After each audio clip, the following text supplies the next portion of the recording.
inkastoon jacayl qiimo badan adiga ku qaaday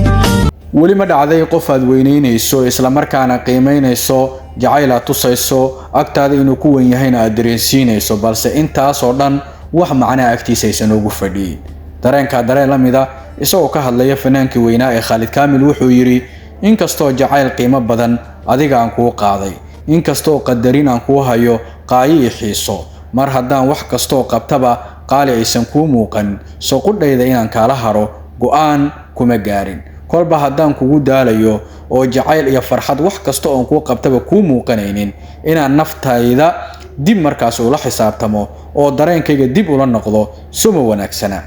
haddaba daawade weli dareen noocana ama qiso noocana noloshaada ma soo martay inkastoon jacayl qiimo badan adiga ku qaaday inkastoon qadarin ku hayo qaayo iyo xiiso mar haddana wax kasta oon qabtaba qaali ku muuqan soo qudhayda inaan kala hadho qiilka furan maa